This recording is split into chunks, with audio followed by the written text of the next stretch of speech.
Is it okay to perform namaz without wearing cap or with bare head?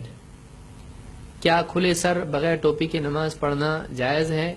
کھلے سر ٹوپی کے بغیر نماز پڑھنے سے نماز ہو جاتی ہے، لیکن بہتر یہ ہے کہ آدمی کا سر یعنی کپڑا یا ٹوپی یا امامہ وغیرہ سے ڈھانک دیا جائے، یہ بہتر ہے، لیکن لازم نہیں ہے، لیکن حرام بھی نہیں ہے۔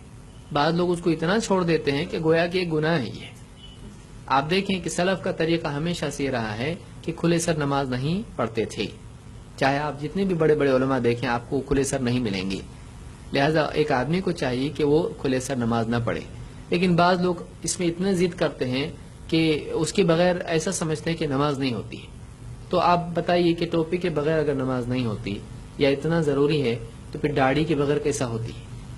اگر ٹوپی آپ زبردستی پہنا رہے تو پھر داڑھی بھی پہناؤ لوگوں کو، لیکن کوئی نہیں کرتا ہے، حالانکہ داڑھی کا حکم ہے، ٹوپی کا کوئی حکم، ٹوپی کی فضیلت کی کوئی حدیث نہیں ہے کہ ٹوپی پہن کے نماز پڑھنے میں 10 نیکی زیادہ ہے یا 70 نیکی ہے، کچھ بھی نہیں ہے، ٹوپی کا حکم نہیں ہے، ٹوپی کا حکم بھی نہیں ہے، ٹوپی نہیں پہن کے پڑھے تو نماز ہوتی نہیں ہوتی کی کوئی حدیث نہیں ہے، اس پر گناہ بھی نہیں ہے، تو پھر اس کے بارے میں اتنی ضد کرنا، اس سے زیادہ اہم تو مسواک ہے۔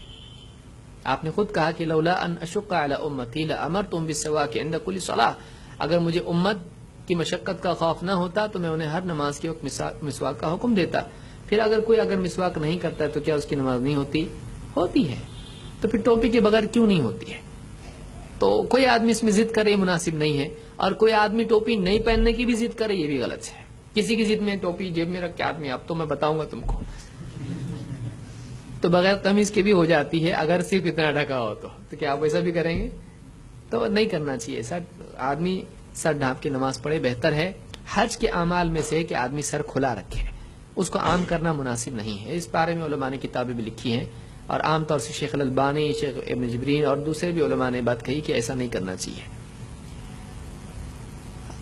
دونوں بھی جو ہے افراط اور تفریط ہے، دونوں کے درمیان میں آدمی کو رہنا چاہیے۔